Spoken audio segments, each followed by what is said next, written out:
This is The Gorge, a podcast where my friend Sara and I gorge ourselves at overanalyzing a game or game-related topic. The Gorge is brought to you by Patreon. You can find us at patreon.com/thegorgepodcast. If you give us money, you'll keep the podcast going. Sara, what are we talking about today? We're talking about VA-11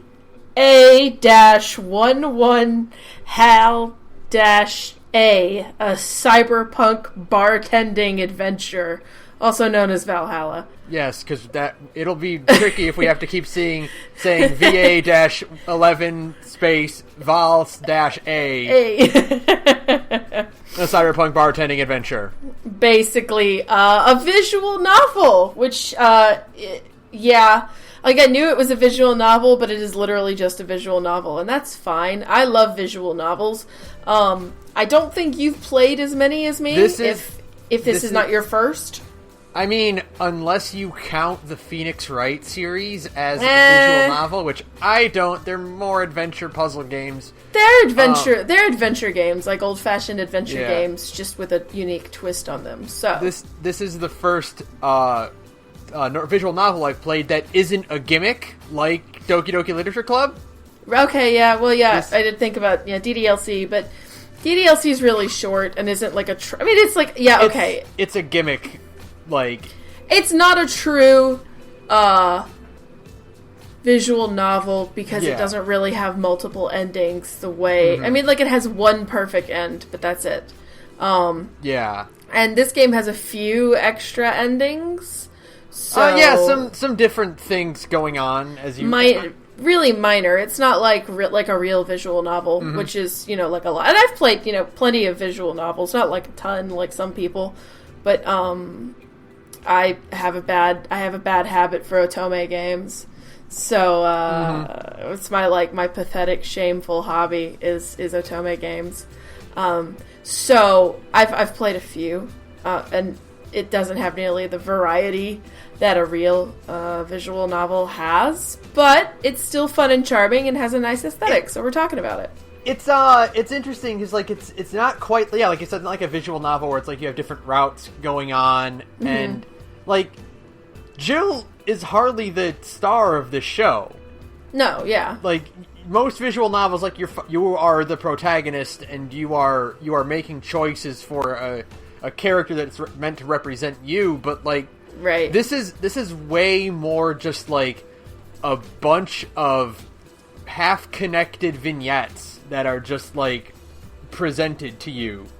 Yeah, it's just basically like a bunch of really interesting little stories, and they're all really fun, and it's just kind of cute and fun, and I probably wouldn't pay full price for it because I think it's like $15-$20 on Steam at full price, but I got it on sale, and you got it as a Christmas present. Yeah. So and it's very charming, and it's got some fucking great music, and it's got... Oh, man. The best music. Holy shit, that soundtrack is great. There's a vinyl of the soundtrack. Really? And it has Jill's face on it, and I'm kind of like... that might be cool. You don't own a vinyl player, though. I do. Do you? Yeah. Fun. Then you should totally get it. Absolutely. Yeah. Huh, that's dope. Just as like an aside, there's a Nier Automata vinyl, and I'm like, oh my god, I need it. But that said, dope, incredible music, really cool art style, like cutesy and fun, which is great because the game is way lewder than I expected. Oh, like, it's really saucy. Like, I was like, oh my goodness, I'm so scandalized right now. I felt like I was getting the vapors. The art style does not like lend itself to that at all. And yeah, like everybody's like really cute, and it's a really nice art style. It's very like aesthetically pleasing. All of the color choices are very nice and soft, and I love it. And then it's like constant talks about sex, and I was just like, oh, okay, sure, we're going there, which is fine. I mean, I'm a grown ass woman. I can talk about dicks. But I didn't expect it. I didn't know that Valhalla was going to do that. And, it was interesting. Dorothy is the best character in this game. Mm-hmm. 100% Dorothy is the best character in this game because she is just foul as shit and she's really cutesy about it, and I love it. She's so great. Oh, she's beautiful. She's wonderful. I mean, she's amazing. They're all really good. Yeah, that's what makes it like fun, is that like it's like a big show. It's like a showcase of like protagonists of other games. It totally is. Yeah, that's what it feels like. Like it's a game about other games, and Jill's just their bartender. You know, like a lot of stuff. Like I guess I can kind of compare this to like a game that I've played, like Hotel Dusk, which is kind of the same thing. Of you're meeting a whole bunch of characters that all just kind of happen to be vaguely connected, but like in Valhalla, you are not the one driving the story. You're getting like the aftermath of like major life events for these characters. Yeah. And they're like talking about things that you haven't seen. So it's kind of interesting in that way, in which you as a protagonist take like a backseat to everything. Yeah, and I mean Jill has her own personal arc too, and it's actually very, very good. But I do love the we were saying there's a lot of world building for a game that technically has 4 screens. Yeah. Like, there's a lot going on in this world, and there's literally the bar, Jill's house, her balcony, and the store, and that's it. Yeah, like, when I first, like, saw the trailer for this game, I was like, I didn't know what to expect for it. Like, I knew it was going to be a weird kind of, I didn't know what a bartending simulator would be. Like, do I have to juggle payments and, like, hire employees? Like, what kind of... yeah, that'd be fun. I'd actually play that. What kind of story? Like, it's a cyberpunk adventure? Like, what kind of weird, like, events are going to happen? And, no, it's all really simple and, like, narrow in scope, I guess. Like, you don't, as a player, don't do a lot besides make the drinks. Right. But it's a matter of, like... And I love this over, like... Kind of, like, over... like, the visual novel, like, Route A, Route B, Route C type thing. Where it's, like... What they do about this is, like, you kind of get the same ending no matter what. Right. But, like, unlike a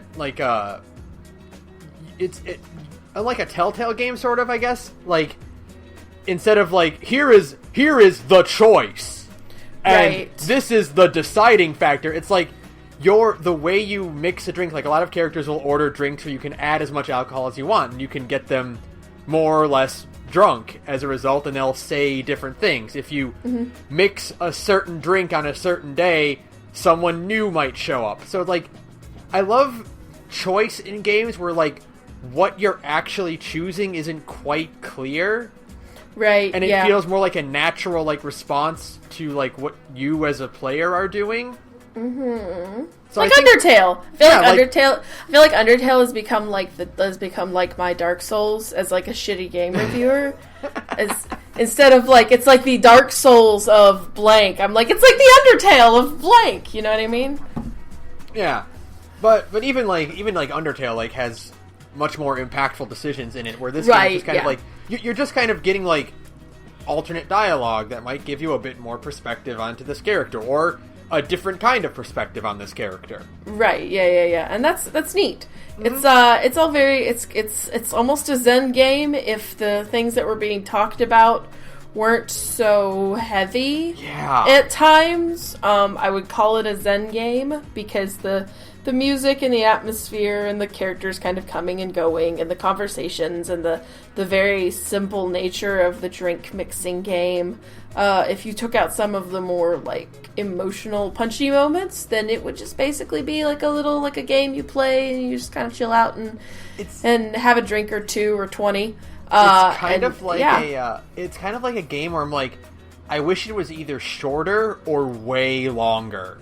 Yeah, you know? I feel that. Yeah, I wish that it was either like 4 hours shorter or super, super long. Or like 20 hours longer. Right, and you just got this whole, like, stream of characters coming and going, you know? Mm-hmm. And, like, getting to, like, really know them and seeing how their days change. And, yeah, that'd be cool, too, for sure. But there's already, like, 7,000 characters in this game. So yeah, yeah. So, that's like the fun part about it is like usually we do like, you know, story and we do like gameplay and visuals and stuff, but like there's very little gameplay. It's all drink mixing, and the drink mixing is super simple because they give you all the answers right there.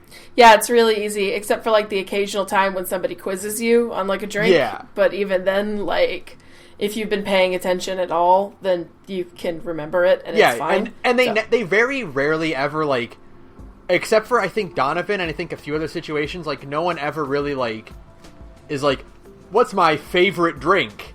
And you're like, yeah, no, there's a few. There's a few. Dorothy has a moment, and Stella has a moment, and Donovan has the usual, and like a few little things like that. Virgil, I don't know how to say his fucking name. The weird guy with thing on his head.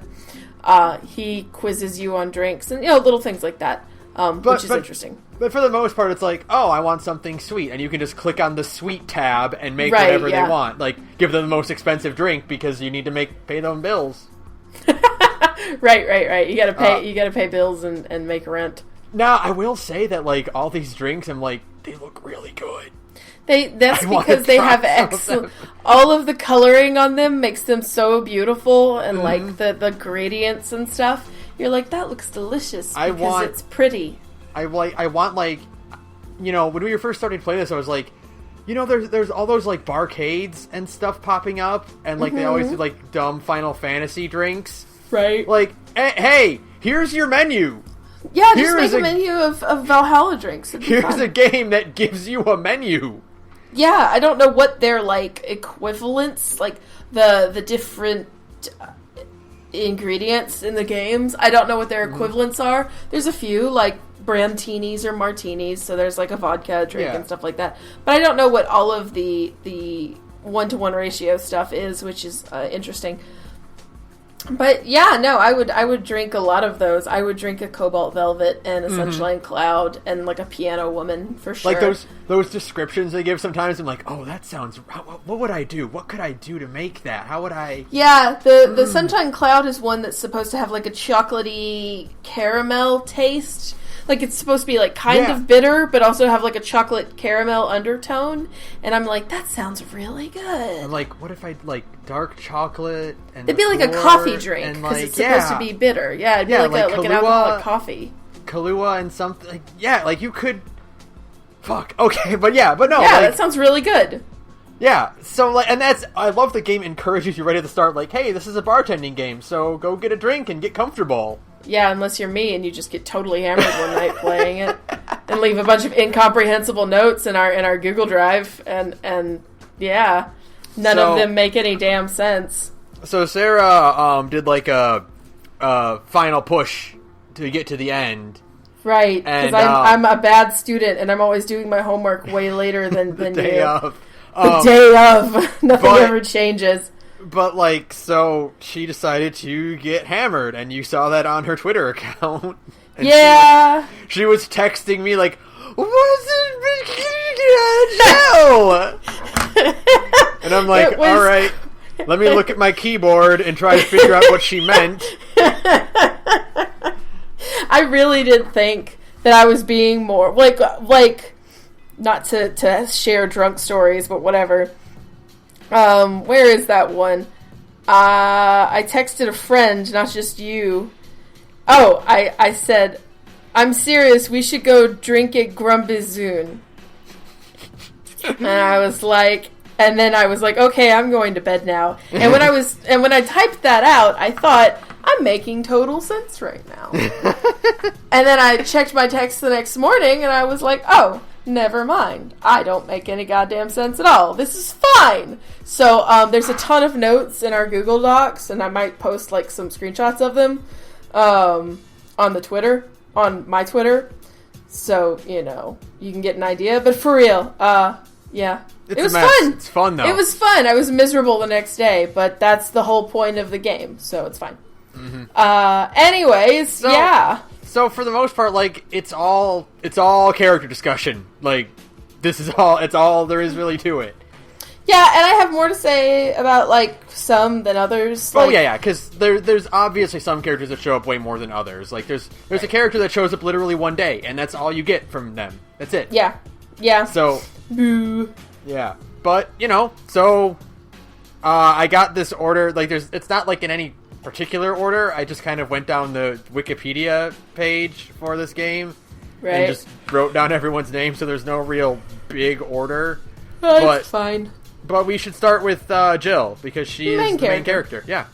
My other relatable indie video game darling, the weirdo who's afraid she's fucked up her life and talks for her animal that she's obsessed with and is like 27, 28 and is like, what am I doing with my life?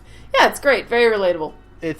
She's basically you. Yeah, I know. I love it. She's a little bit more stoic than I am, but she has her moments too.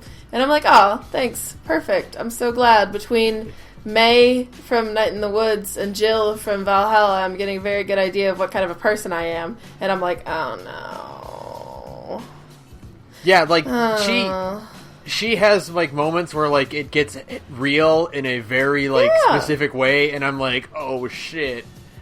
But even then, oh, wait, what were you going to say? I was like, oh, shit.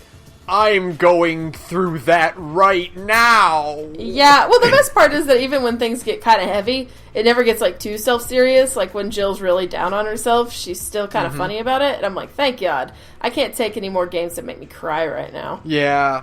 I've had enough. I need a game that makes me happy. And Valhalla makes me happy, mostly. So, it's good. Yeah, she's her bedroom by the end, like her little apartment studio thing by the end of the game, having it super decorated is like the most satisfying thing. Oh yeah, I just bought stuff at random, and sometimes like I'd get a day where it's like Jill bought the thing she liked and was happy, and I was like, oh, I guess I did it already. I guess I already got it. Yeah, cool, thanks. I just think it looks neat. And everything looks all, like, it's all detailed. And, yeah, like, the game is so aesthetically pleasing that even like, Jill's little tiny, shitty apartment is, like, the most comfy-looking thing in the world by the time it's all decorated and stuff. And she has a kotatsu, and I'm like, you're living the dream, you weeb.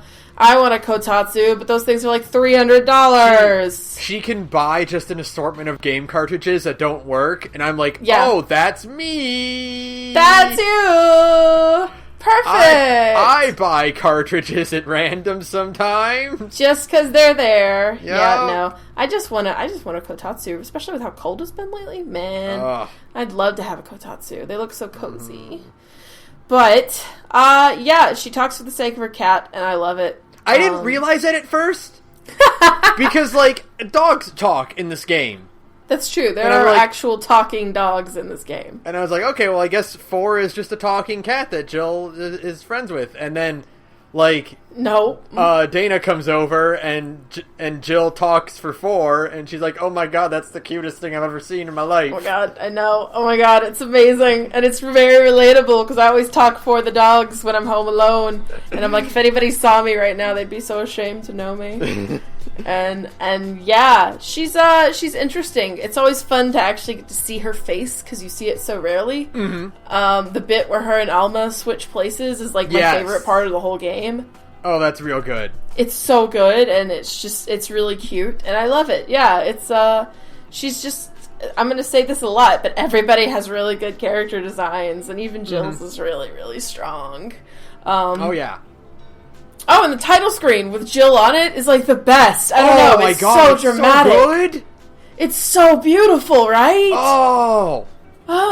It's majestic. You just look at it, and you're like, It's funny because, like, that's not what the game's like at all. No, the game, like, the title screen makes you think you're about to play, like, fucking Police Knots or something. Right? You know That's what I was about to say. Like, it's very, like, Police Knots or, like...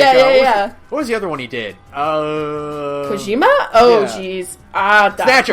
Snatcher. Okay, yeah. But, like, that sort of, like noir aesthetic that is not this game at all. No, it's very misleading, but it's fine.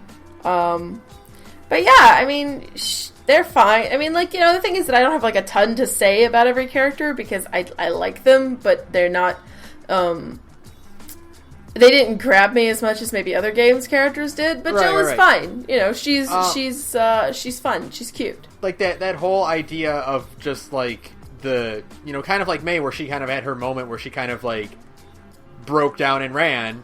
Right. Like, is very relatable because, like, yeah, I've been there quite often where it's, shit, am I just drifting right now? Or, right. like, is this going to lead to something? Or am I just kind of coasting until I cannot do that anymore? Until something else happens, or you wake up and you're 40 and you hate your life. Mm-hmm. Yeah, I get that. It's very relatable. Jill is apparently some sort of science super genius, which I think is interesting. Yeah. Because they allude to that with her backstory with Lenore. And yeah, it's that was like the most relatable part of the game, where she's just like, I don't know what I'm doing with my life, and I'm like, girl, same with me. But it's fine. I'm fine. The game is fine. It is. But honestly, the best part of, like, Valhalla are the other two. Like, Dana and Gillian. Oh, Gillian? yeah. Gillian? I don't know. I think it's Jillian, because, like, they get their names mixed up a lot. I could see that. Yes. Jillian and Julianne. Yeah. Sure. We'll go with that. Yeah. But no. Like, but not him yet, but Dana. Dana is the best character who isn't Dorothy. Dana's the boss that everyone wishes they had, like, for real. Right, yeah.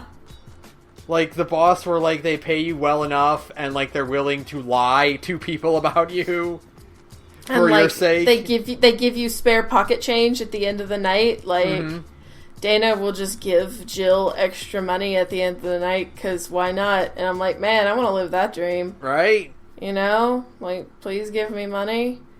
Hey, go check out our Patreon. Yeah, check out our Patreon if you want to be our cool boss that just gives us random money. And it gives me money. Yeah, I wanted to know the story behind the arm. I'm glad we didn't get the story behind the arm. Yes, I was about to say, like, that's the point. That's, yeah. And like, on the one hand, I wanted it, but on the other hand, I didn't. Hand. Yeah. I'm hilarious. You are. I'm funny. Thank you. Damn it. Yeah. But, like, we get so many little peeks into what her life was like. She's a fucking wrestler. She was a police consultant. She saved that one chick after trying to kill herself by jumping in and, like, catching her midair. And I'm like, that's rad. That's cool. Sure. That's fine. She gets buckets stuck on her head on a near daily basis. And she loves spicy food, and I respect that. You know, she's like, this mild spice chicken isn't spicy enough, and then Alma and Jill eat it, and Alma's like, I'm dying. Yeah. And I'm like, yeah, that's how it's supposed to be, damn it. That's how you eat your food. It's supposed to hurt you. So, yeah, and she's got, like, a robot arm, and she runs a bar. Yeah, Dana's living the life, man. That's how like, I want to be. I mean, like, what person would have their boss as their lock screen on their phone? I love that. I love that Jill also has a Best Boss poster of Dana in her apartment. It's amazing. Right? Like... like, shit, I want a boss that will just drink 20 beers with me in a single night. Yes, and let me put up a poster of them and be really cute, because Dana's pretty cute. And yeah, it's great. I want to see, or the part where where they say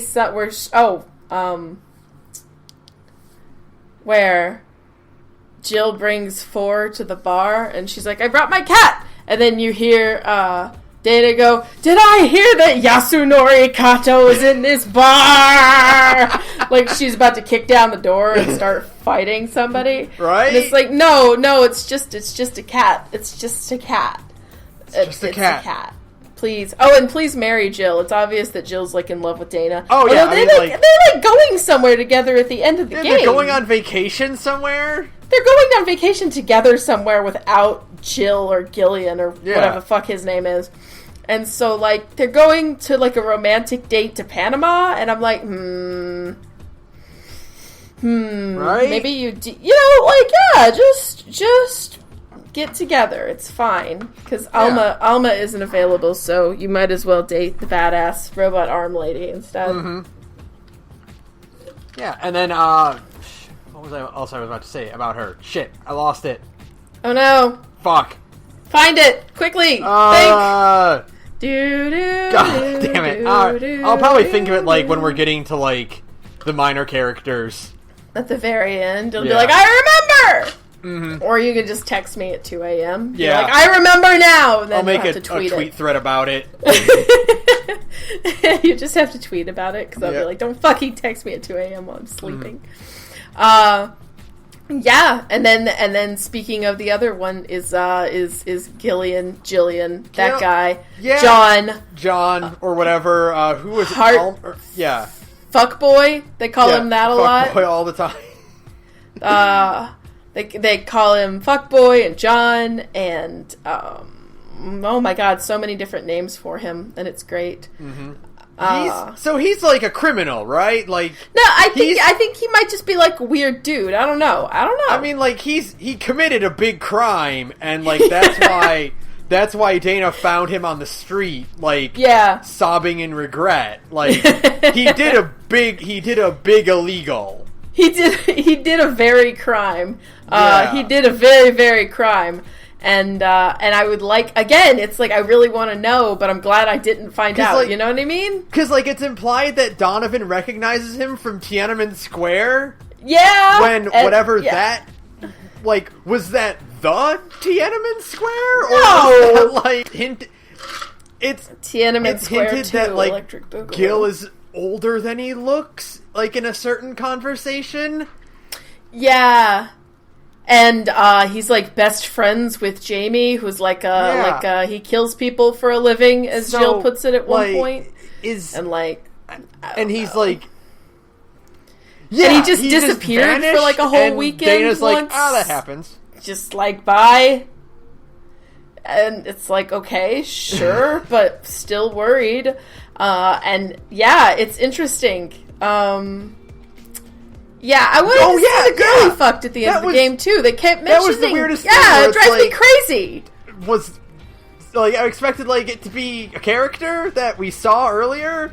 No, it's, like, it's implied he's got a crush on some chick from the bazaar. Yeah. And, you know, it's like, you thought that at first, everybody's like, did he fuck Miki, the idol? Miki. But no... And so then it's like, oh, so he got it on with her. Can we see her? That'd be cool. It's neat to think that he's got like a lady. Yeah, like, is that...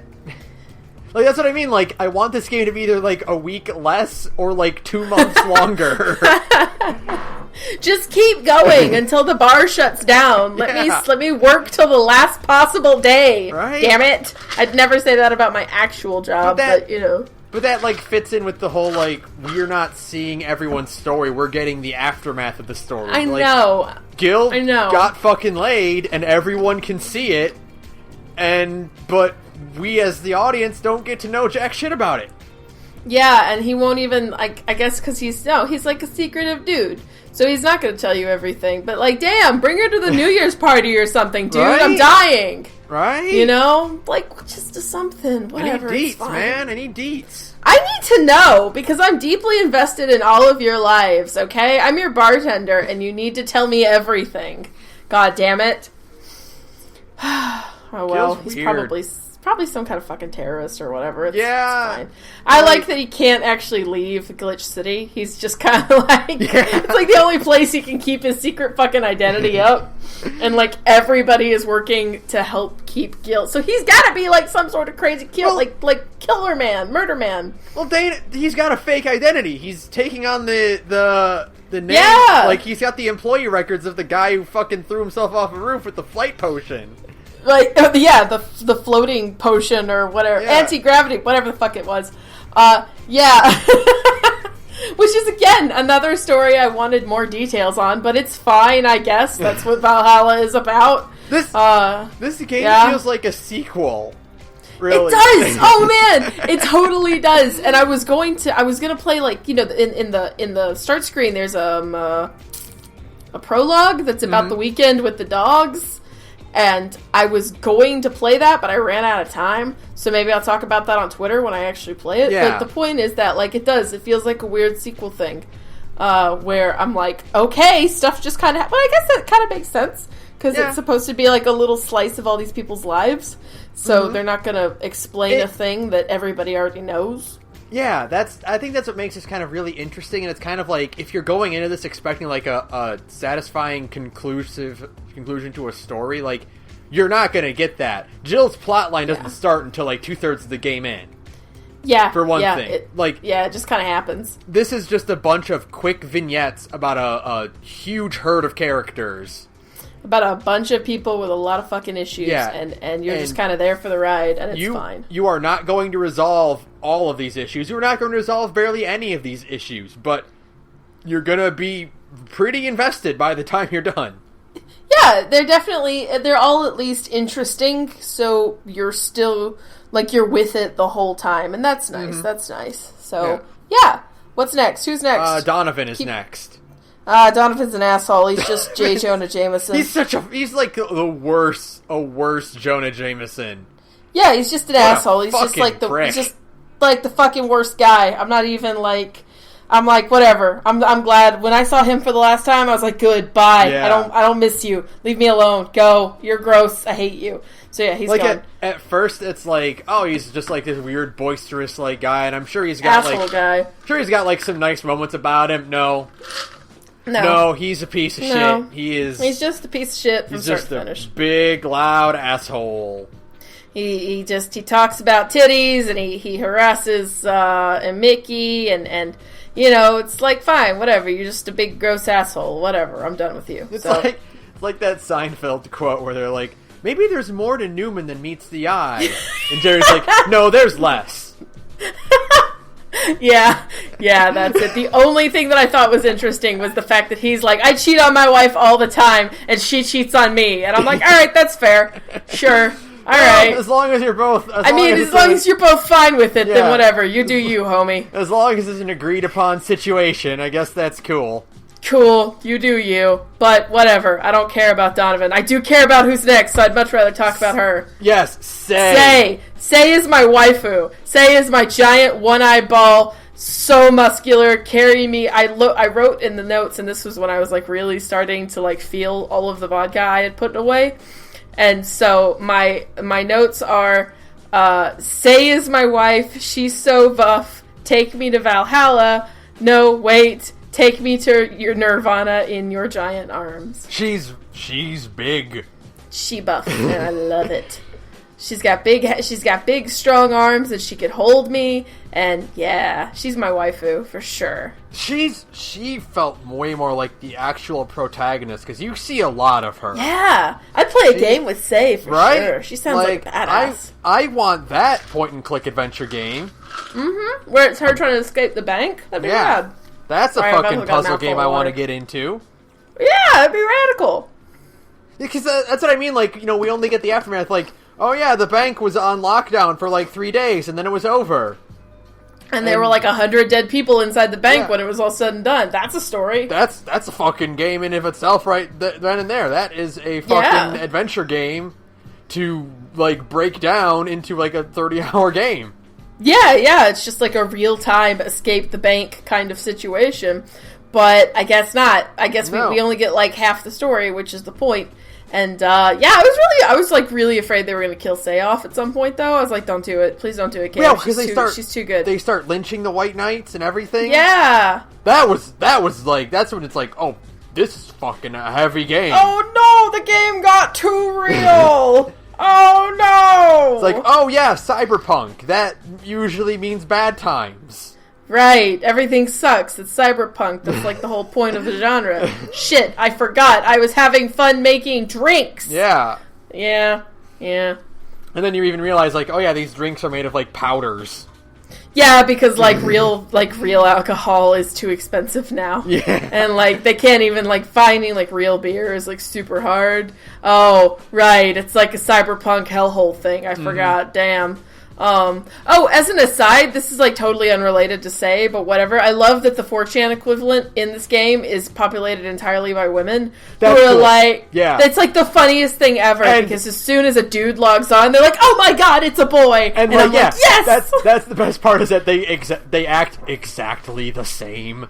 They all look exactly the same. As soon as you get a 4chan full of girls, a dude shows up, and they're like, oh my god, it's a boy! Pics or GTFO! You know? Dick pics or GTFO! They're doing the exact same, like, green text equivalent. And it's pink text instead of green text, which is great. Calling people normies and telling them to get out. Like, yeah, oh man. Talking about, like, weeb shit, and there's, like, assholes coming into, like, the video game threads just to talk shit.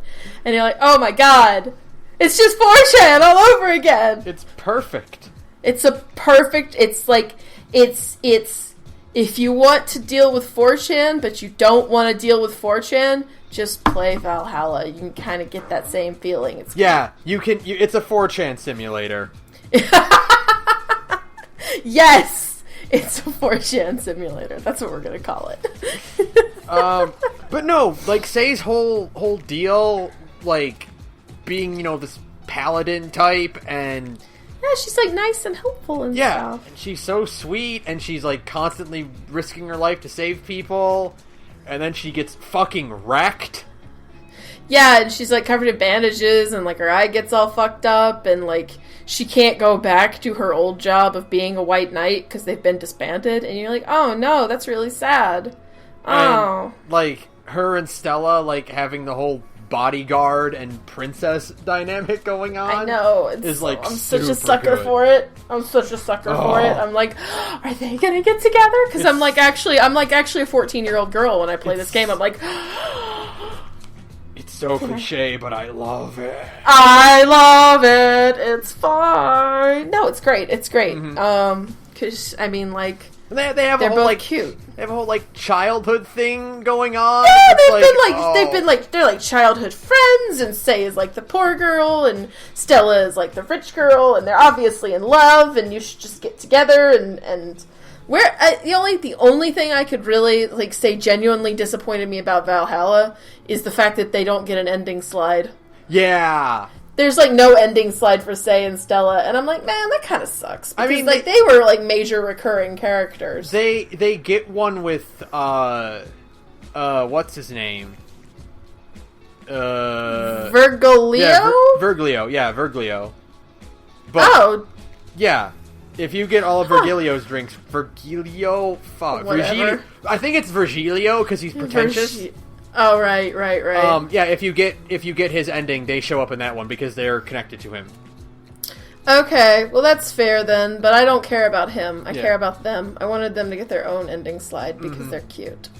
It's so cliche, but I love it. Whatever, I love it. It's fine. They're so anime. She's even a cat girl. Stella's a cat girl. She's a cat girl, and they come up with a bullshit way to hand wave it and be like, oh, it's like a health thing. But no, it's just because you wanted to put a cat girl in your games. Don't fucking lie to us. Whatever the name of this fucking company is. Games.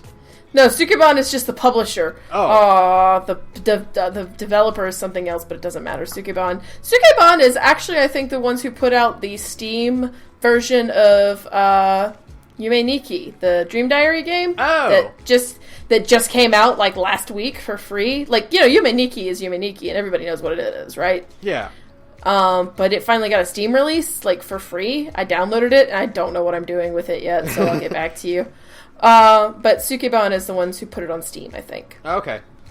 Yeah, so they're like a weeb game publisher, and I like that the game is a little, like, the game keeps alluding to the fact that they know this, that they know they're just, like, a big fucking weeb game publisher, because they joke about, like a weeb game console on Girl 4chan, and I'm like, this is the best game ever. I want to live in your horrible cyberpunk hellhole, because it's just a bunch of fucking, like, weeb shit everywhere, and there's, like, whole consoles devoted to monster girl waifu games, and yeah, it sounds great. Sounds perfect. My kind of future. Absolutely. Mm-hmm.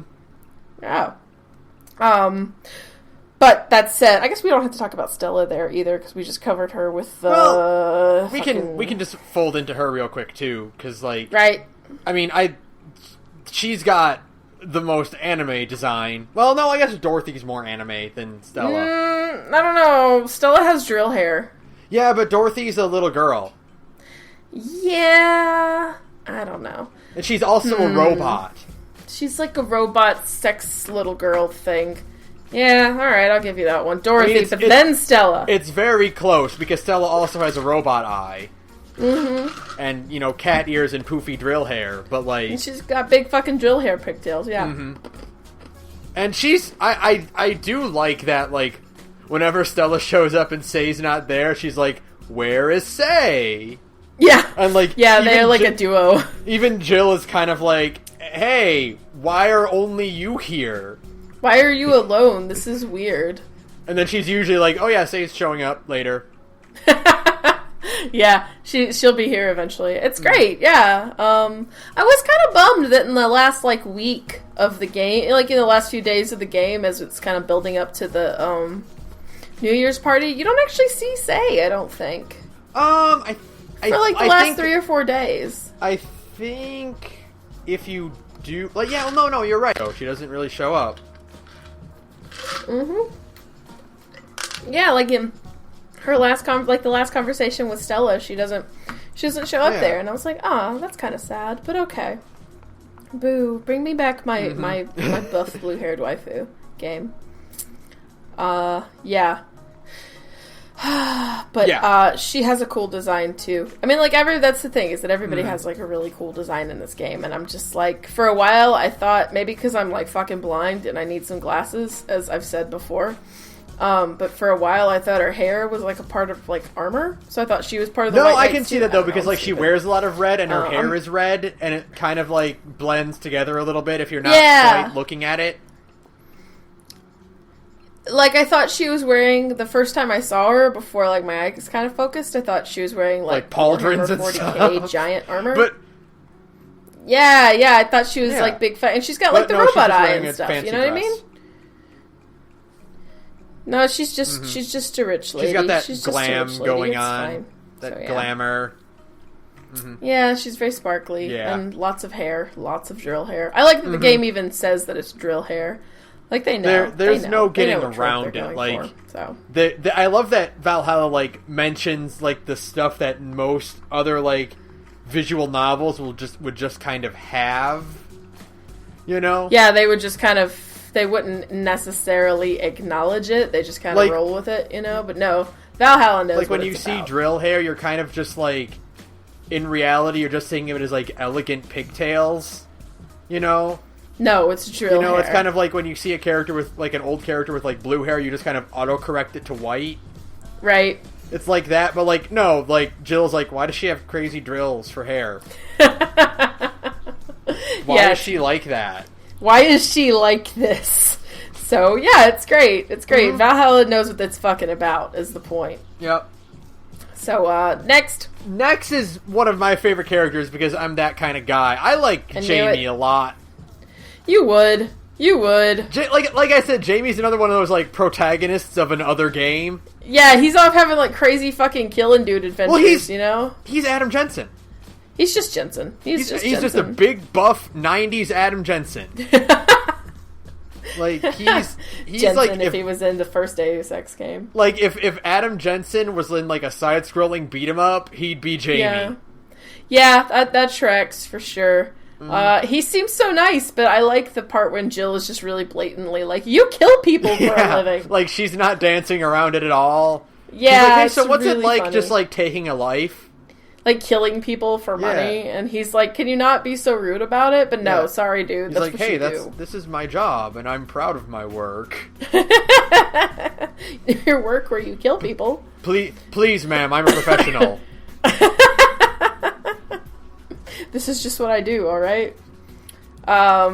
I like his weird, and with this we can kind of fold this into the next dude, too. I think one of my favorite parts in the whole game is the bit where, like, out of nowhere, Ingram just turns nice because, like, him and Jamie are like, let's talk about alcohol together, blah, blah, blah, blah, blah. And then suddenly both of them are, like, nice and friendly and talkative, and you're like, who are you people? Right? Like, that's... I always like the bit when, like, the stoic character finds another stoic character...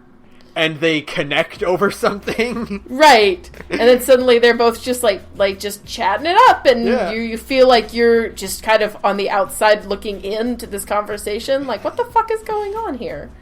You're friendly right now. Yeah, I thought you said you hated this place. You're being nice. Oh, I love fucking Ingram's, like, never coming back here. Yep. And then he comes back, every month. Like, once a month, he's back in that fucking bar. Mm-hmm. Yeah, it's amazing. No, for sure. But I like that Jamie, he's apparently really good friends with Gil, and... Yes. I guess they probably have talks about murder. I'm sure about, all the murders that Gil may or may not have committed, ? Yeah, it's interesting. It's weird, and again, I kind of want, another game from Gil's perspective. Oh my god, I would actually play the living shit out of that. I would love to see what goes going on in his fucking life. You know what I mean? There was ever a sequel to this game, in a completely different location, I'd want it to be about Gil.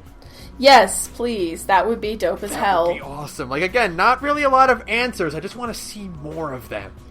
It's really just more that I just kind of want more of this, this city is really neat. Yeah. It's a cool concept. There's, like I said, a lot of really interesting world building going on in Valhalla.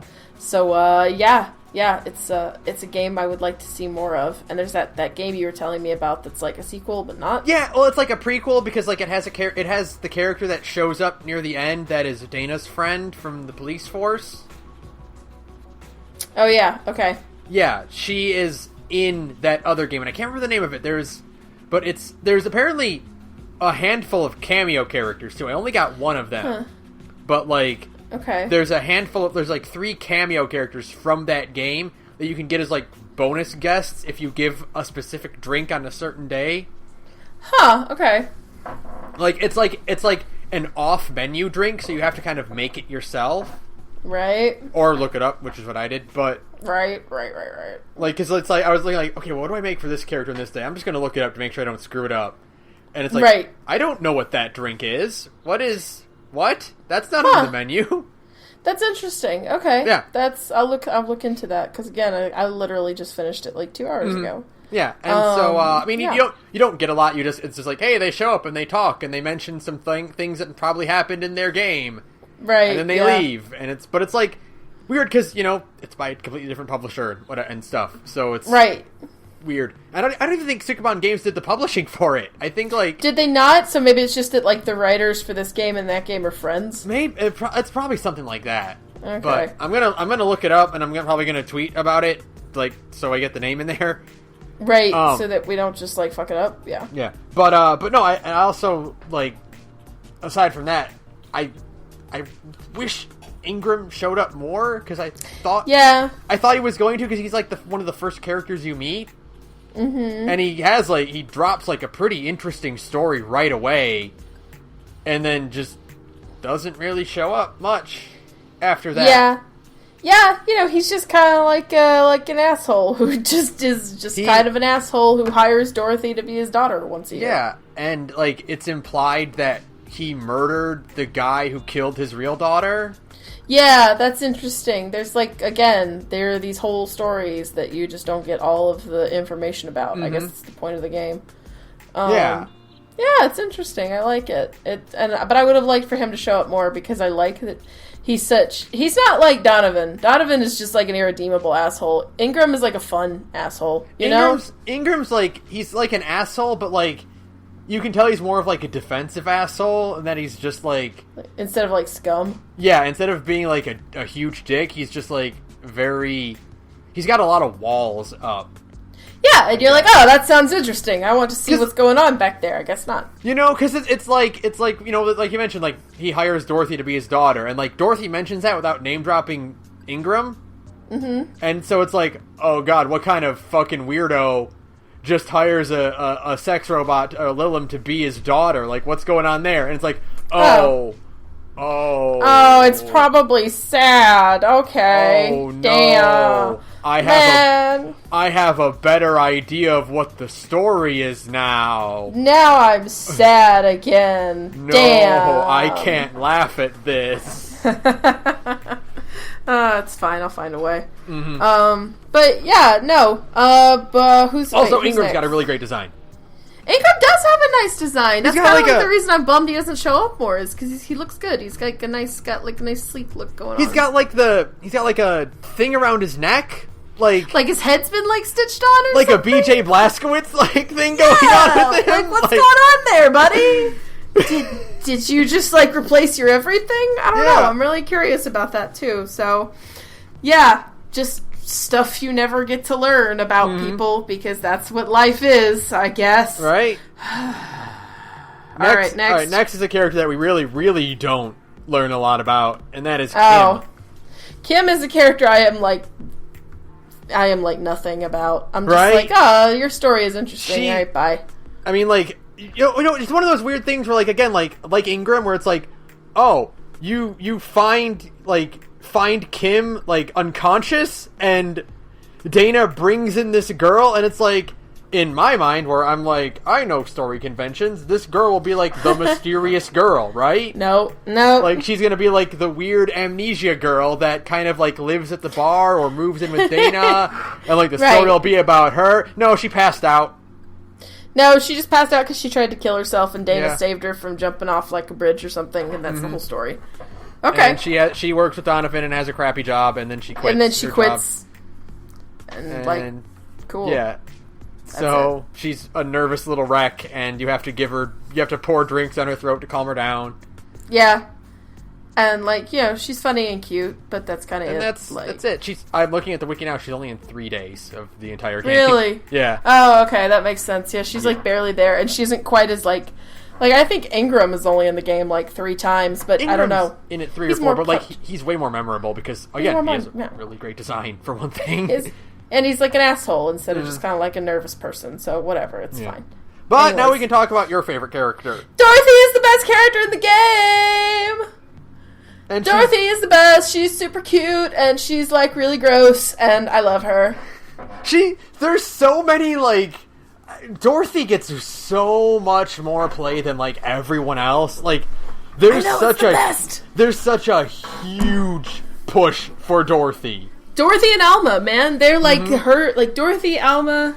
If this was like a more conventional visual novel and Jill was, if you were like playing as Gillian instead of Jill, like it's obvious who the romance options would have been. Oh yeah. Like it's Dorothy, Alma, Say, and Stella, obviously. Because those are the ones who are around the most. And, like, I guess if you were playing as Gil, then Jill would be an option, but don't do that.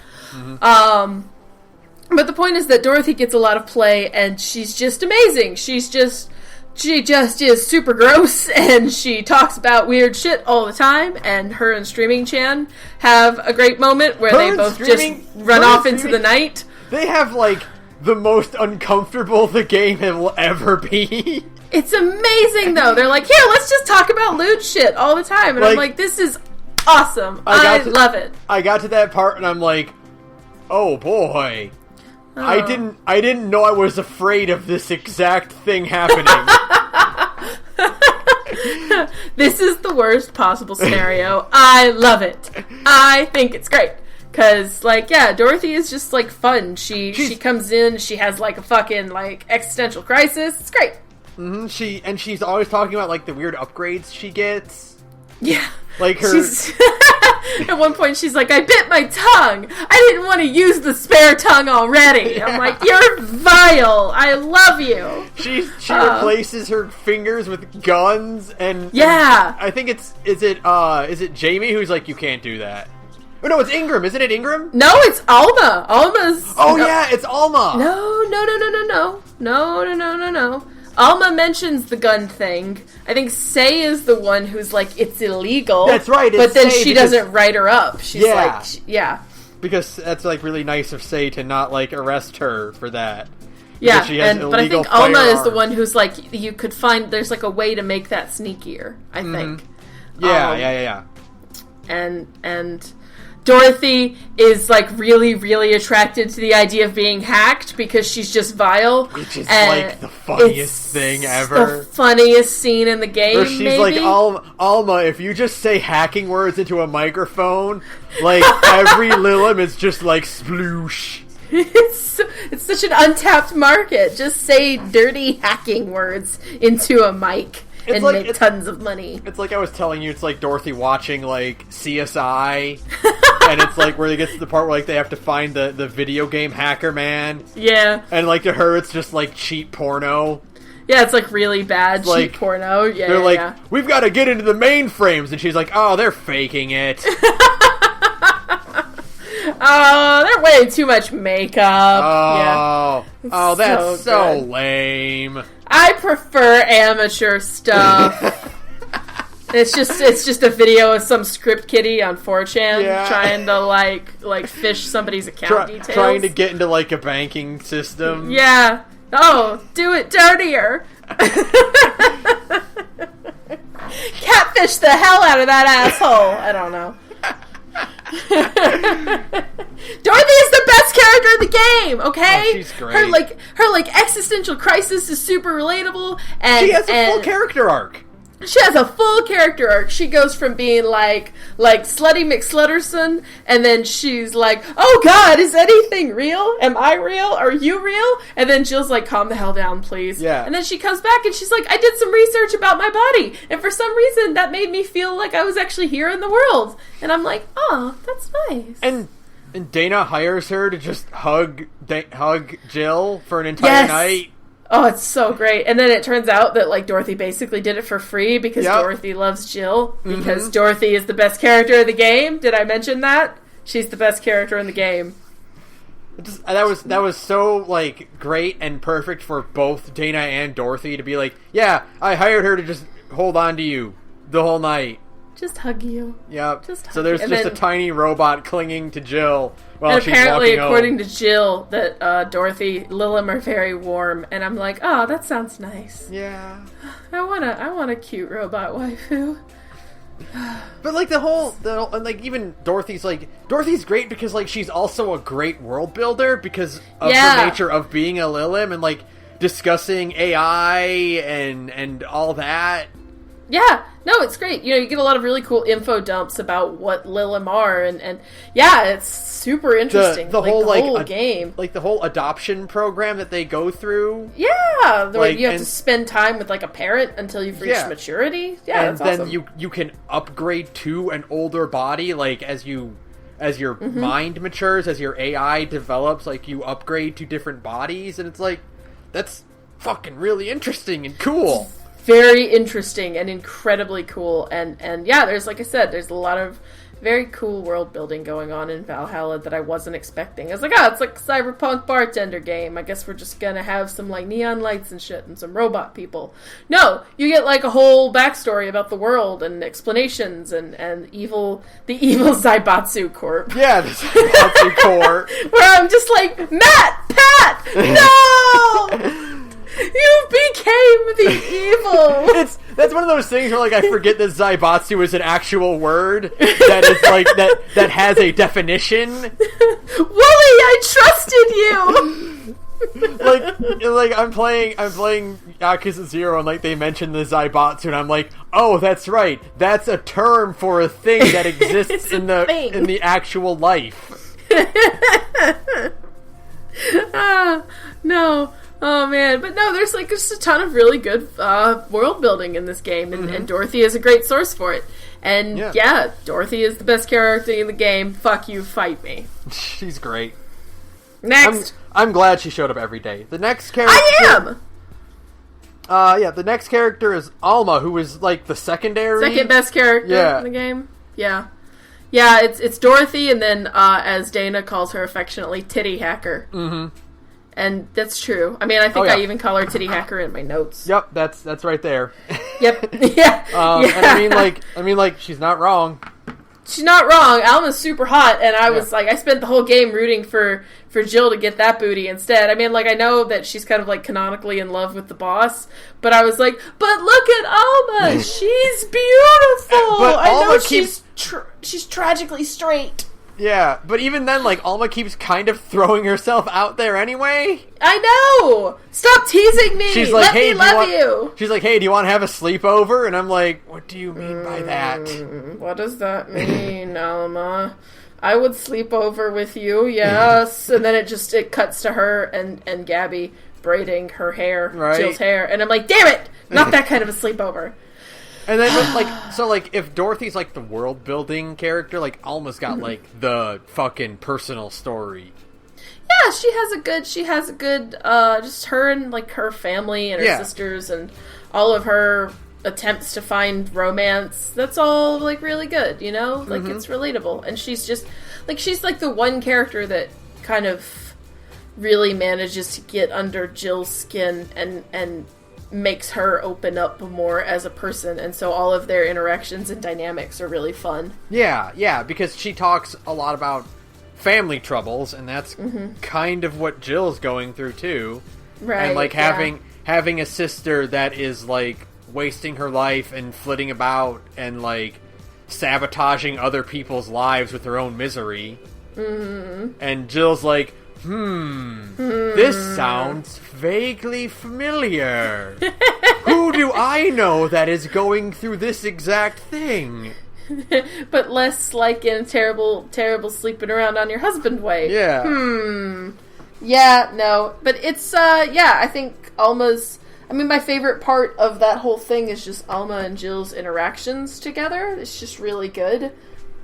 Would you get out of here? Sorry, my bad. Sorry, one of them has just decided to, stick her head in my lap, and I'm just fine. This is fine. How are you? Yeah, I see you. Leave me alone. I'm trying to record and talk about big-titted hackers.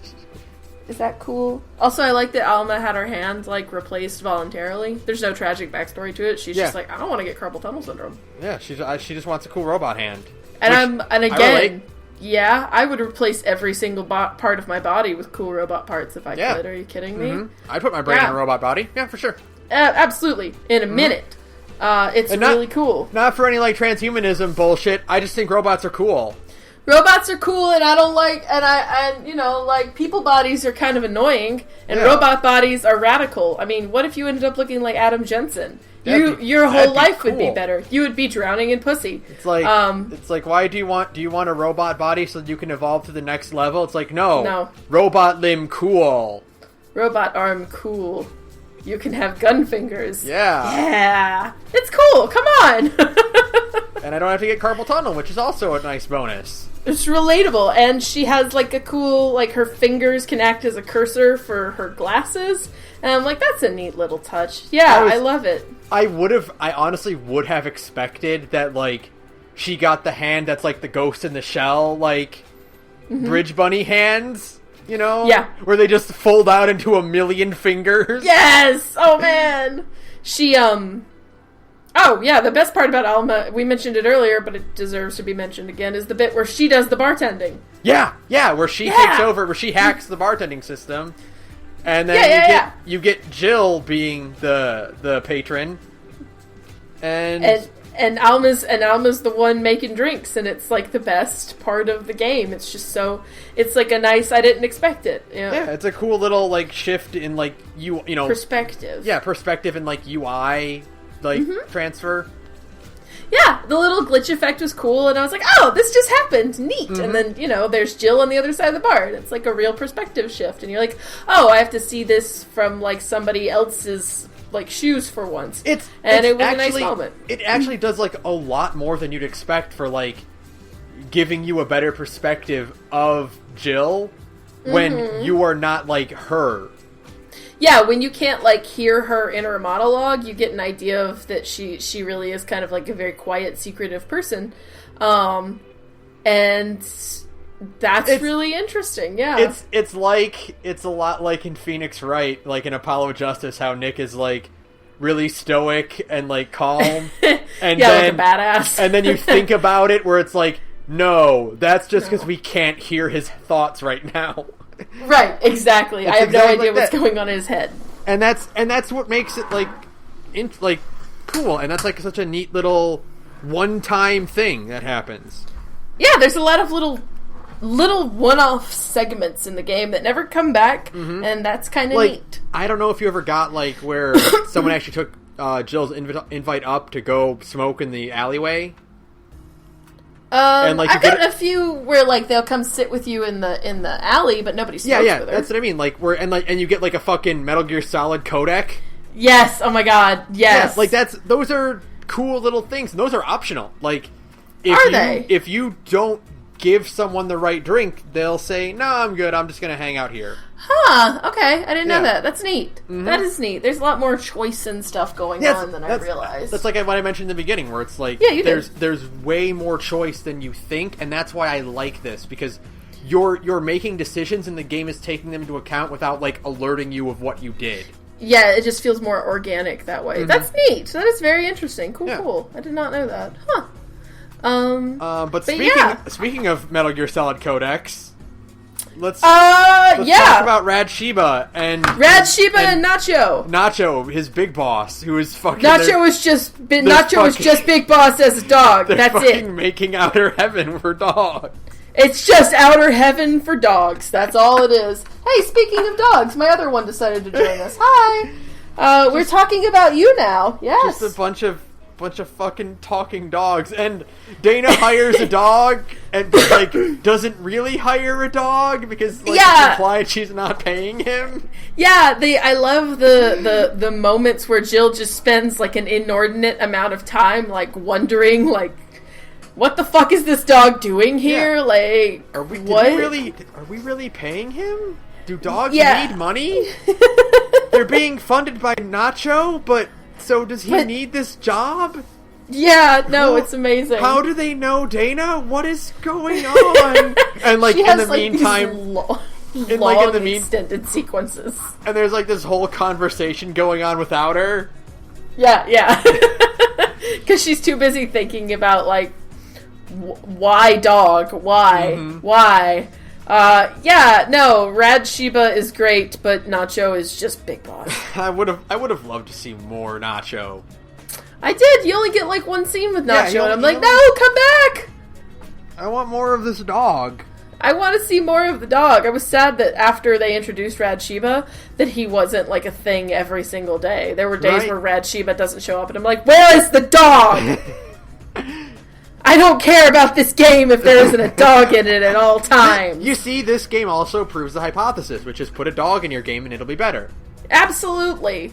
We can see the cat every day. Why can't we see the dog every day? Yeah. This is discriminatory. I want to see the dogs every day. I demand DLC and this of is, the dogs. This is exactly what I was talking about, where I'm like, oh, dogs can talk in this game, so maybe 4 can... No, 4 is just a cat. And is there an explanation as to why dogs can talk? Maybe it's in the prologue stuff, it might be. I don't know. But dogs can talk and run a dog toy company. But I also kind of like the fact that, like, dogs can just talk, and, like, maybe it doesn't have an explanation, and... Maybe there is no reason. Maybe it's only dogs, and for whatever reason, cats can't talk in this game. Maybe that's just how it is, and they wear little Hawaiian shirts. And sunglasses, and they're just, like, the coolest. And they have, like, an eye patch. Yeah. Because it's just Big Boss. Big Boss. He's just Big Boss dog. He's not D-Dog, he's Big Boss as a dog. Would Nacho's D-Dog be like a human? No, Nacho's D-Dog would be a cat. Yes, that's right. Mm-hmm. That's it, yes. Mm-hmm, for sure. God. Okay, what's next? Let's talk about another protagonist of another story, which is fucking George Costanza. George fucking Costanza. There's a goddamn massive Seinfeld reference in the middle of this weeb game. There's a whole fucking character named Art Vandelay. His name's fucking Art Vandelay. Yep. And he looks exactly like George Costanza. Yep. But he's like a badass noir protagonist. Like a detective dude who's kind of good at it. He's like way better at his job than you'd think. Like, and he's got like a missing daughter or something. He's got like a whole thing about finding missing kids, and like he's unscrupulous, and he's like trying to get dirt any way he can, and like he never gives up, and it's like... And it's like a fucking Seinfeld reference in the middle of this goddamn weeb game. What is going on here? At first I thought it was like a joke, like it's a parody of like like that kind of noir thing where he's like, he thinks he's like that, but he's actually incompetent. But then people are like, no, like he's like, oh, how'd that case work out? Oh, I solved it.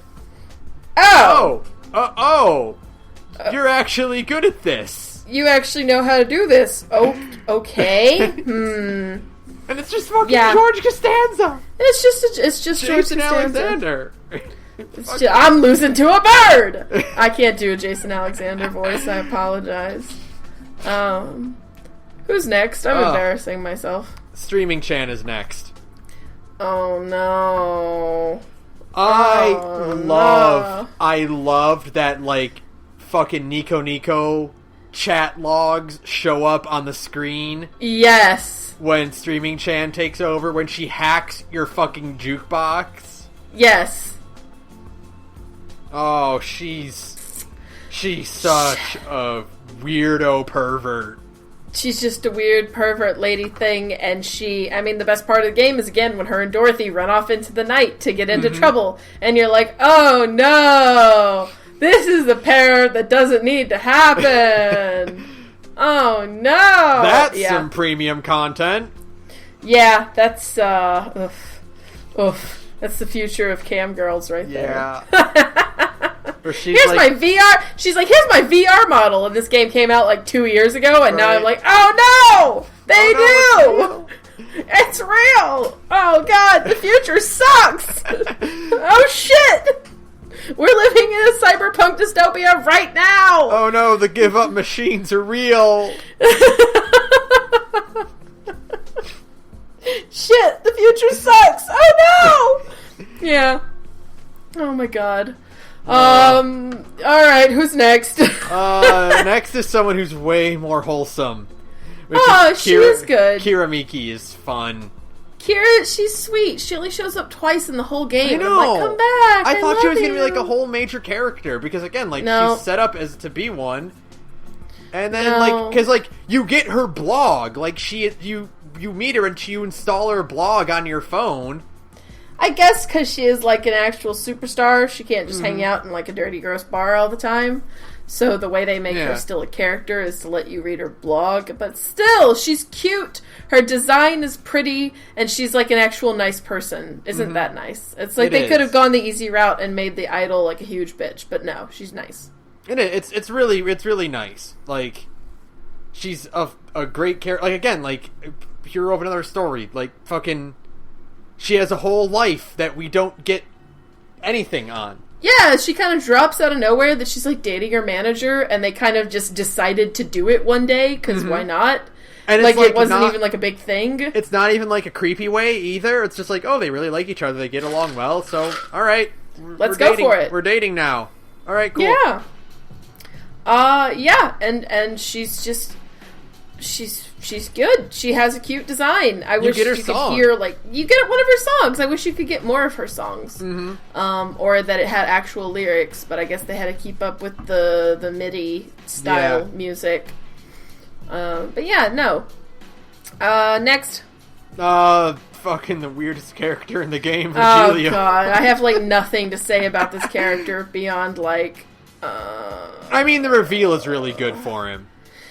Yeah, the bit when he's like, I'm actually not an idiot. That scene was actually pretty good. Did you not get the actual reveal? I didn't get his ending, no. Oh, he's the White Knight that saved Stella and Say. Oh! Yeah.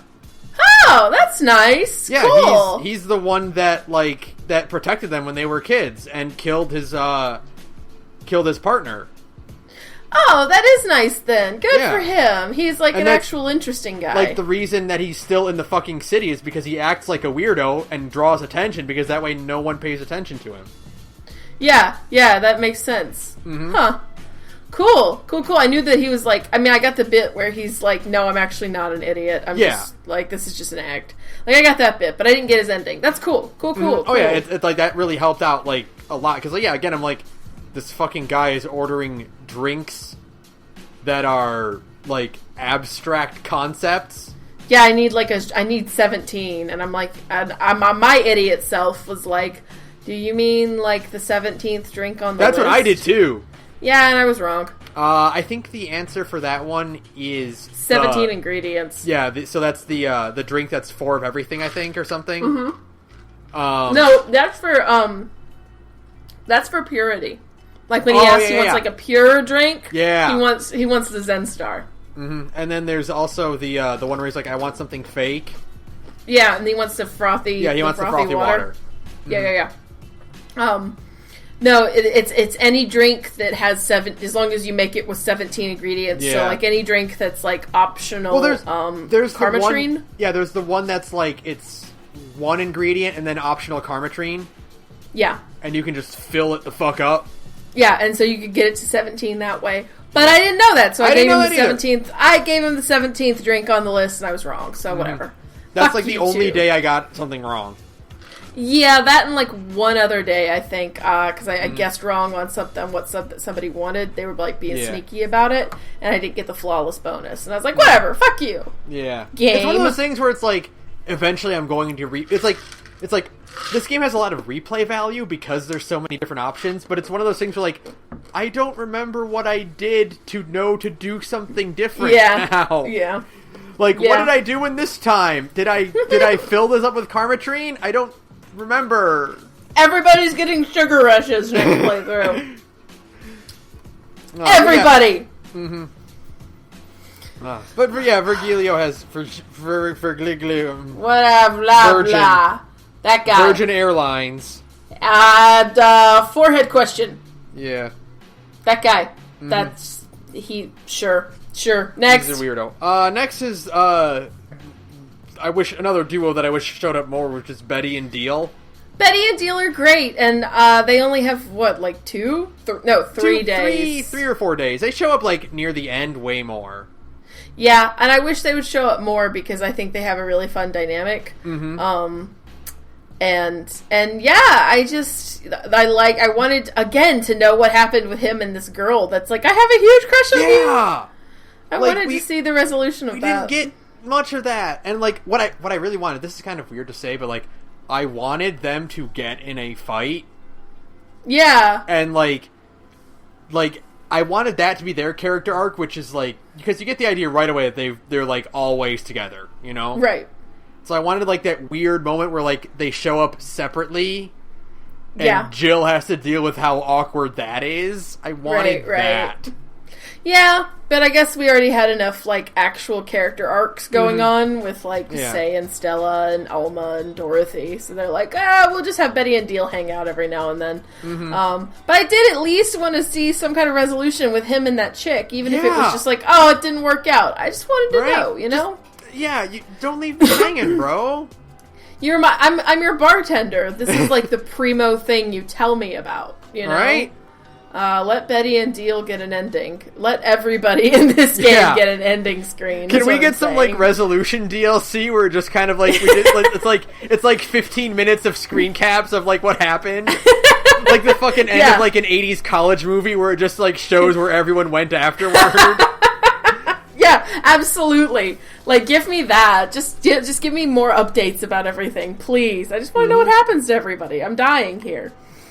Like, fucking give everyone, like, Twitter accounts that still update every so often. Yeah, oh man. Yeah. And I noticed that in the credits, this is like the weird future we live in. In the credits for this game, the developers all list their Twitter handles, and I was like, okay, sure, I guess this is the future now. That's the year we live in. That's the culture we have now. That's 2018. All right, cool. Mm-hmm. So yeah, no, Betty and Deal are great. I mean, I don't have like a lot to say about them, but I just think their chemistry is really nice. Yeah, they were. And they work. They work really well, and it's like, fucking, they're, like I said on everyone, like, I want more of these characters, and I want just, like, I mean, we got enough that I'm satisfied, but, like, I could always go for a bit more. Mm-hmm. And next is a character that I thought was, like, again, way more impactful than he actually ended up being, which is Taylor, or they ended up being. Oh yeah, brain in the jar. Because they show up once, and that's all you get of them. Yeah, and I mean, like, that whole interesting conversation was good, because, I mean, that's a weird perspective to learn about, somebody who's willingly like, yeah, I gave up my body, and now I'm a brain in the jar, and I love it, and it's like, oh, okay. But apparently they wrote a really interesting book. They wrote, like, the book that everybody... It's, like, the one book that gets name-dropped a lot in the game. It's called, like, The Last Reign on Earth or something like that. Yeah! And Jill mentions that she read it. So, you know, they have, like, their whole own life. But I did think they were going to show up at least a few more times. Like, the one time was... Just that it was one time was pretty interesting. But they can't get drunk, so, you know. Mm-hmm. I guess that makes sense. They don't really have any reason to go to a bar, like, right. except to socialize. And, like, no offense to Valhalla, but there's probably way better bars to socialize with people at than for sure. that one. And just some little hole, a literal hole in the wall that people use to escape from stalkers and debt collectors. Taylor's presence makes me feel like this game was written out of a bunch of character concepts that the writers have had in their heads for a long time, and they just didn't know what to do with them. Yeah, kind of like it's kind of like Gumball, where it's like the whole show is based on like character designs that he just had lying around. Right. Like, this game feels like character concepts that just kind of got put into one game because they wanted to use them for something. Mm-hmm. Which is cool. Like, that's a cool idea, you know? Which is fine. Yeah. Which is fine, so that's kind of why, like, not everyone gets the equal development, but, like, I want to know more about Taylor, and I want to know more about that process, and I want to, like, read that book. Yeah, or at least, like, an excerpt or something. It's kind of like... But at the same time, I get it. Like, I get why there are characters who only show up twice or once or 3 or 4 times. And it's because, like, there are bars I've been to that I've never gone back to. Right, for sure. You know? Like, I was at bars in Seattle, and I talked to those bartenders a lot. And I would, obviously, I'll never see them again. That kind of thing. Mm-hmm.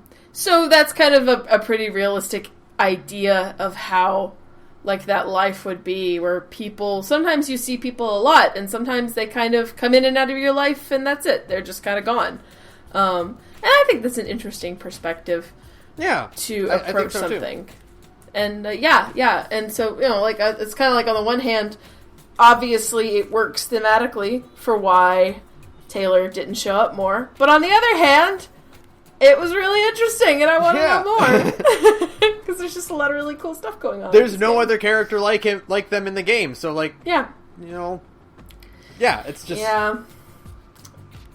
Alright, next. Next is another one that's very minor, but Norma. Actually, literally a minor. Literally a minor. Just a small child. I don't have a lot of deep feelings about Norma, beyond, like, you go, girl, tell your mom. That you don't want to, like, be the perfect child anymore. That's cool. But other than that... Norma's great because she's also, like, the catalyst along with Alma for Jill to get her life back together. Right. You know, like, in a very small way, like, she created, like, a ripple within Jill. It's like, I gotta get my shit together. Right, yeah, like, I need to get my life and actually kind of, you know, get out of this self-pitying slump. Mm-hmm. And she's cute. Cute. Yeah, real cute design. She's really cute. You just want, like, kind of want to squeeze her cheeks. And Jill being like, how old are you? Yeah. Is great. Mm-hmm. Although I did end up serving her alcohol anyways, just because I wanted to see what would happen. What happens if you give her alcohol? Jill is like, she takes one sip of it and she's like, gross. And then Jill's like, cool, you just bought it for me. And then she drinks it instead. Yeah. Good. I think I gave her the, not the frothy water, but there's another one where you can just, like, serve it with no alcohol. Like the Sugar Rush. A lot of the sweet drinks are Carmetrine optional. Mm-hmm. So, or there's the Bloody Jane that doesn't have any alcohol in it Jane. at all. Bleeding Jane doesn't have any alcohol in it at all. That one works too. But, That's about it for her. Like, that's about it. Yeah. And then, like, the last, like, of the minor characters, which is Mario, who I connect to his drink choice on a very personal level. A dude who likes girly sweet drinks. Oh, God, yes. Fucking give me all the fruit flavors and sugar you want, man. Yeah, that's fair. He's just Kaneda, like his design. Mm-hmm. Oh, for fucking, yeah. Mm-hmm. Yeah, he likes motorcycles. And, he hasn't once in his lifetime done the motorcycle slide. Okay, like, for sure. He wants to be cool and he races motorcycles. He's done the Akira motorcycle slide. He has 100% done that, and I'm surprised. I won't be surprised if there's like 50 fan art drawings of that exact thing. you're probably right, because he's got, like, the red jacket, and he drives motorcycles, he's even got the same kind of haircut. Yeah, no, the first time I saw him, I'm like, I've seen this anime before, you're not being clever, game. This is Kaneda if he was a pizza delivery guy. Yep, or a whatever delivery guy, Yeah. a wiener delivery guy at one point. We didn't mention that, but I love that Jill, of all characters, cannot put in the order for a bad touch. Yeah, she can't do it. She's like, bad touch. I feel it though. She's the whole time 12. they were making the whole time they were making wiener jokes in that game. I was like, ha, dicks. It's like a genital. They're talking about a wiener in a box, and they're gonna cut it up. Because I'm 12. Yeah. It's fine. It's fine. Next, finally, no, wait, there's two more. There's two more. We get to, like, the actual, like, more story-driven, well, kind of with Anna, who is... I don't know what her fucking deal is. I thought she was going to be more of a thing. Is she a ghost? Is she, like, a hallucination? Because it's implied that she's connected to Dorothy. Yeah, like, she is Dorothy's mom's actual daughter who died. But she didn't die, like... She's just, like, invisible now? They explain, it kind of gets mentioned in, like, an offhanded info dump that it could be, like, her nanomachines. Yeah, her nanomachines created some kind of ghost. Yeah, like, it rendered her invisible, or, like, it's, like, her intelligence, like, preserved in the nanomachines. I don't know. It's weird, but she wears a skirt over her jeans. And, like, that's, like, a huge sticking point? Yeah, and she's only got one arm. Yeah. It's weird. and she can read Jill's thoughts? Because she's, like, aware of the fourth wall, because she's constantly saying, like, oh, your thoughts are right there in the middle of the screen. Oh, it's because you're the main character. Yeah, and she can change the UI background. And she can, like, make the TV channel, like, when she's in the screen, you can't turn the TV off. Yeah, she hacks the TV and, like, her image is there. Right. Like, staring at you. Yeah, which was weird the few times it did that, and it was like they kind of went hard on it in the beginning of the game, where Jill's, like, really tired and Anna is there, and you're like, oh, that's weird. Maybe the game is gonna be kind of spooky, like a Madoka thing, where you think it's gonna be like a cyberpunk bartending simulation, and then there's, like, weird fucked up shit going on. Yeah, it's gonna get dark, or, like, No. Anna is, like I said, like a hallucination, or just, like, an imaginary friend that Jill cannot get rid of. Yeah. But no, she's a nanomachine ghost, question mark? I guess. Sure? Like many things in this game, it's unclear. Yeah, Anna is the only, like, my major sticking point is that I feel like they didn't do anything with her. Like, they had this character concept, like you said, and then they made it, and they're like, oh, we need to explain it, and the explanation sucked. Like, out of all of the like, vignettes we get, and, like, out of all the characters, like, Anna is the only one who actually legitimately feels undeveloped.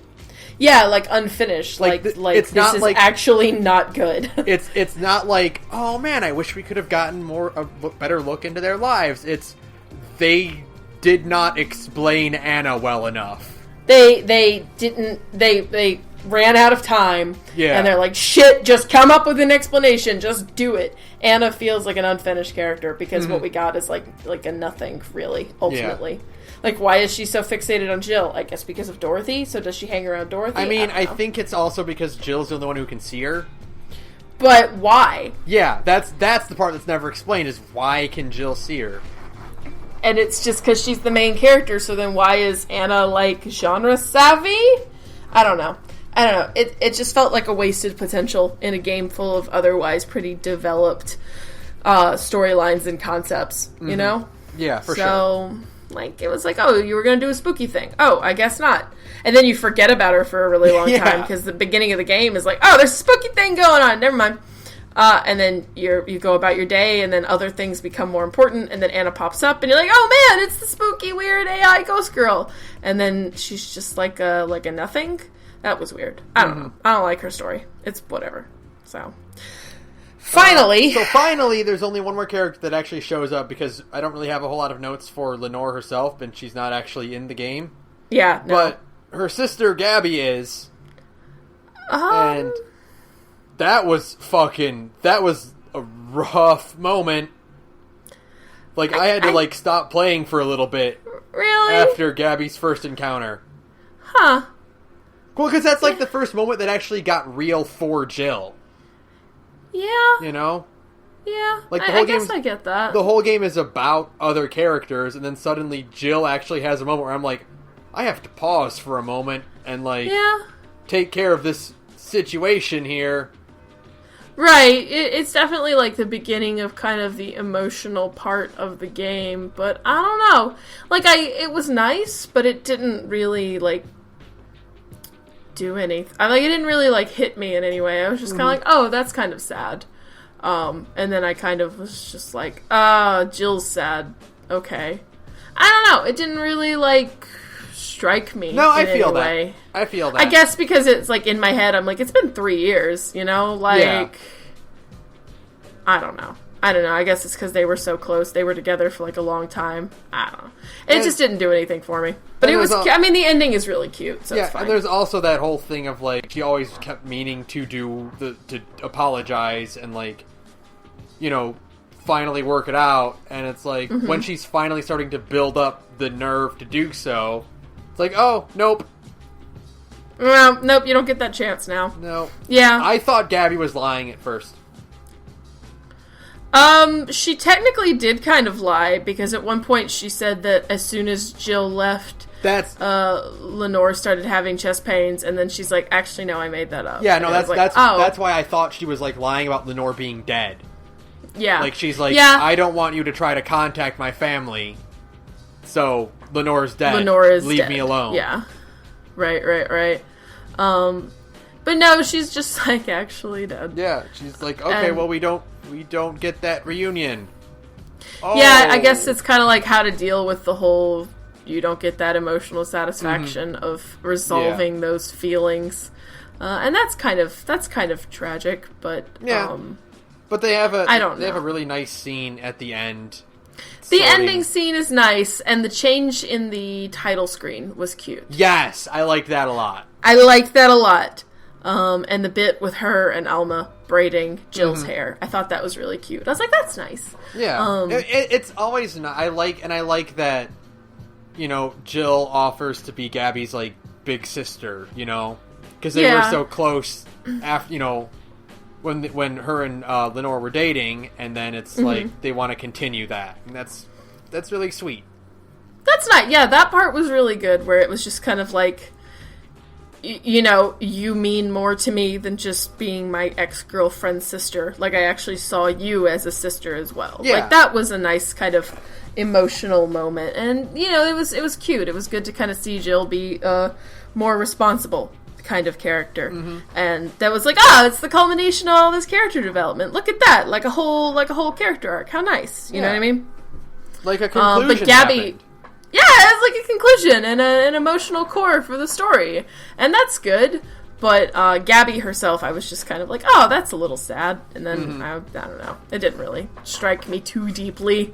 But, which is weird, because again, I'm a video game crybaby. But for some reason, I was just oh, that's a little sad. And then I moved on. I don't know.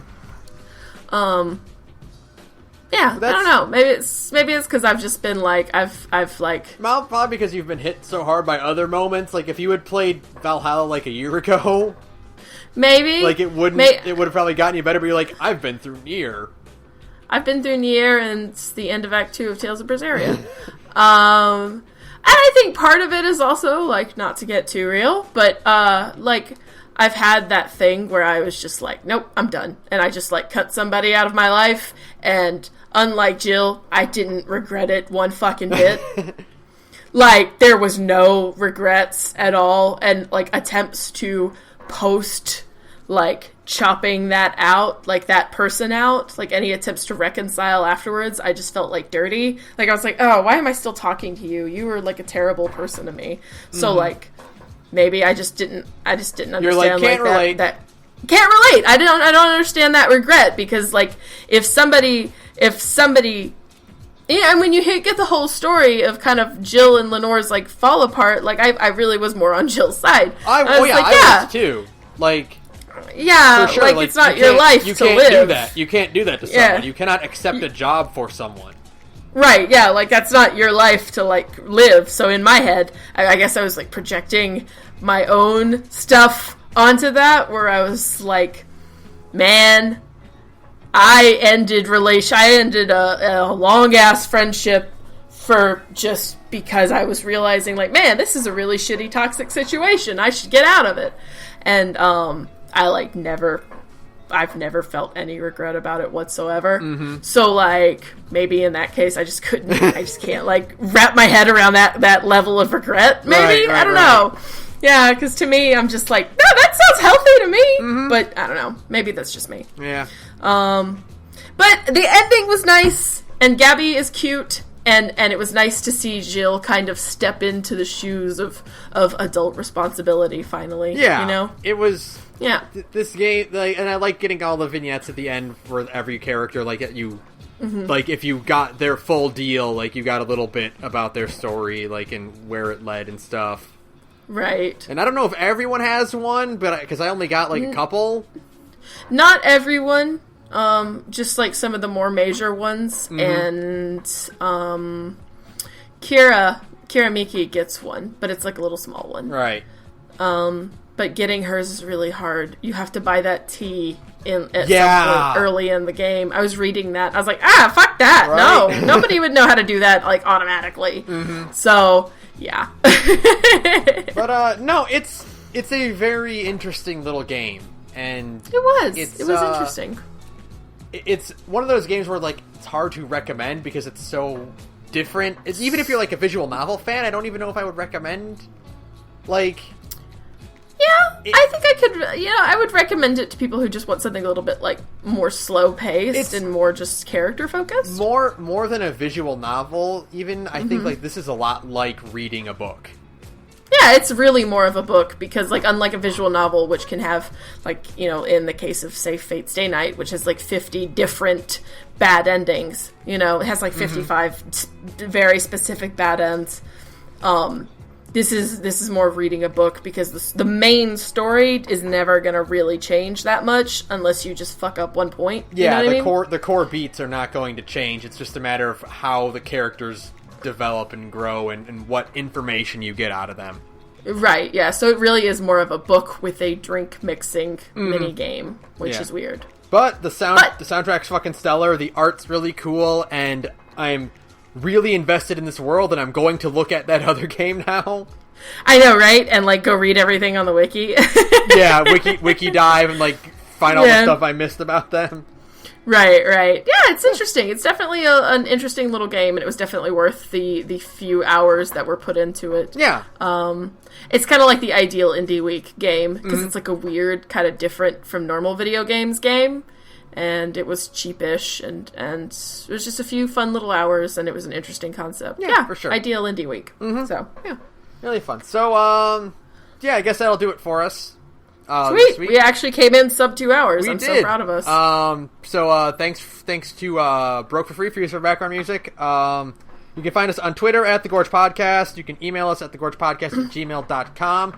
And Sarah has another podcast which she'll tell you about right now. Oh, what a nice intro.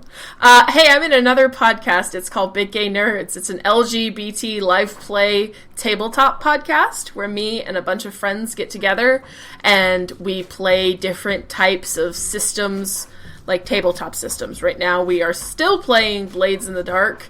It's a thief/Dishonored kind of hybrid stealth simulator sort of game that's actually a lot of fun, and you should come check us out. We're at Big Gay Nerds on SoundCloud, and then links to all of our social media stuff is there at SoundCloud. So yeah, thanks. Alright, yeah, so that'll be it for us. This one's easy. Fuck Donovan. Fuck Donovan! So gross! Just... the part when he's, like, following Kira in the car. Yeah, that was the part when it went from being like, oh, you're kind of gross, to like, oh, I actively dislike you. So, I want you to leave. Yeah, fuck Donovan. Fuck Donnie. Good night, everyone. Good night, everyone.